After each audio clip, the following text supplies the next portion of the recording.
बहनों भाइयों नमस्ते आदाब हेलो। आज ज़रा आउटडोर गार्डन में बैठकर ज़रा फ्रेश फीलिंग के साथ में इस प्रोग्राम को मैं कर रहा हूं, जिसका नाम है ज़िंदगी ना मिलेगी दोबारा, जिसे आप देख रहे हैं यस टीवी पर।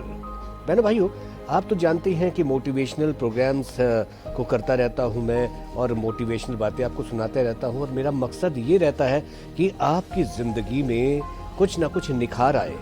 हम ये जो अपनी ज़िंदगी को दिशाहीन तरीके से जीते चले जाते हैं, तो इसे एक दिशा मिले।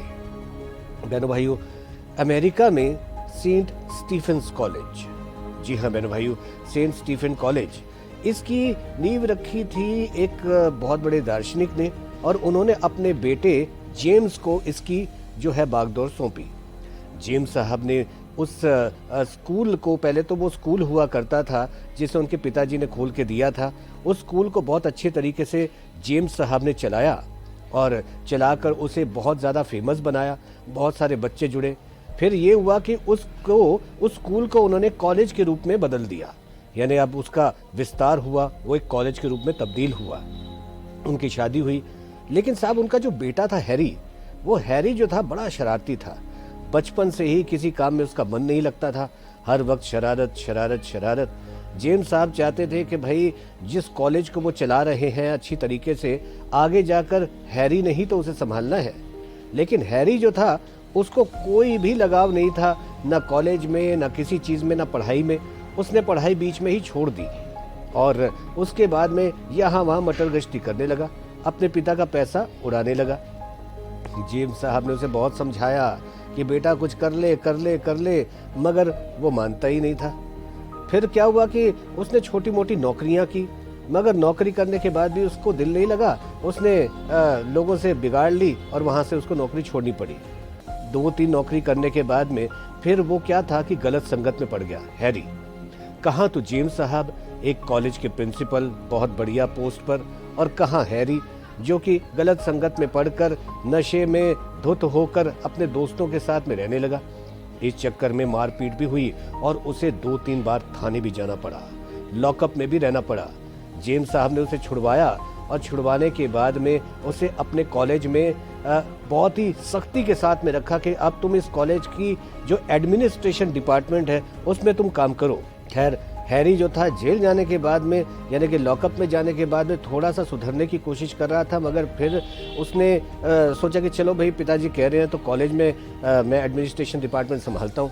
लेकिन क्या था, ये जो संगत होती है ना, ये बहुत ज़बरदस्त रंगत दिखाती है साहब, और उसकी जो गलत संगत थी वो रंगत दिखा रही थी। यानी कि उसके जो गलत दोस्त थे, जो उसको ड्रग्स के नशे में बार बार खींच लेते थे, उनका साथ वो नहीं छोड़ पा रहा था। लिहाजा एडमिनिस्ट्रेशन डिपार्टमेंट में काम उसका नहीं लगा, मन भी नहीं लगा। वहाँ से उसने पैसे भी उठाए, चोरियाँ भी की, और बाप ने उसे फाइनली अपने कॉलेज से भी निकाल दिया। और हैरी जो था पूरी तरह से अपनी ज़िंदगी जीने के लिए आगे निकल पड़ा। अब जेम्स ने कहा तो कभी ज़िंदगी में यहाँ पे आना मत। इस तरह से हैरी अपनी ज़िंदगी को दिशाहीन तरीके से जी रहा था। कुछ पैसे उसे मिलते अपने हुनर के लिए, उसे वो खर्च कर देता, फिर कुछ दोस्त जो थे वो उससे खर्च करवा देते। इस तरह से वो पूरी तरह से अपराध की दुनिया में चला गया। और फिर 2 साल के बाद खबर आई कि हैरी एक कार एक्सीडेंट में चल बसा। खैर जेम्स साहब को दुख तो बहुत हुआ, लेकिन पता है क्या है कि अगर बच्चा ना हो तो दुख होता है, बच्चा हो और मर जाए तो बहुत ज़्यादा दुख होता है, लेकिन अगर बच्चा हो और वो नालायक निकल जाए तो बर्दाश्त नहीं होता। खैर जेम्स साहब ने अपने आप को समझा लिया कि चलो भाई, वो ये सोचने लगे कि भाई, सोचा कि चलो ठीक है, ऐसा सोच लूँगा कि बच्चा मेरा था ही नहीं। खैर उसके मरने के बाद, उसके मरने के 2 साल के बाद में, हैरी के मरने के बाद में, उनके पिता यानी कि जेम्स को एक चिट्ठी मिली, और उस चिट्ठी में हैरी ने लिखा था, पिताजी मुझे माफ़ कर दो, मेरे पास सब कुछ होते हुए भी मैंने अपने आप को गलत संगत में डाल दिया। क्या नहीं था, आपने इतना अच्छा कॉलेज बनाया, सब कुछ किया, मेरी ज़िंदगी भी बढ़िया संवारी, पैसों की कोई कमी नहीं की, कभी मुझे किसी चीज़ के लिए अभाव में नहीं रखा।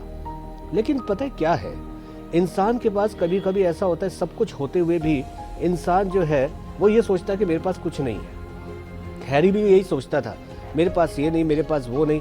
इस वजह से वो ज़्यादा के चक्कर में वो अपराध की दुनिया में चला गया, ड्रग्स के नशे में खो गया।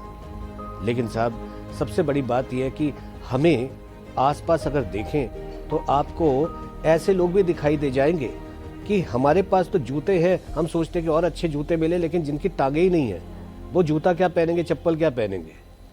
इसलिए बहनों भाइयों, हमारे पास जो भी है वो बहुत है। हमेशा ऊपर वाले का धन्यवाद दीजिए कि हमारे पास जो भी है वो बहुत है, बहुत है। अगर आप ऐसा सोचेंगे ना तो वास्तव में आपको कई गुना मिलेगा, जो आपको चाहिए उससे ज़्यादा मिलेगा। अगर आप धन्यवाद दें कि जो भी आपके पास है वो बहुत है, तो आपको और ज़्यादा मिलेगा। आजमा के देखिए। फिलहाल आज के इस गार्डन वाले सिचुएशन से मैं आपसे विदा लेता हूँ। अगले एपिसोड में फिर कुछ अच्छी बातें होंगी। प्रोग्राम होगा यही, जिंदगी ना मिलेगी दोबारा, आपके अपने यस टीवी पर। फिलहाल आज के लिए नमस्ते।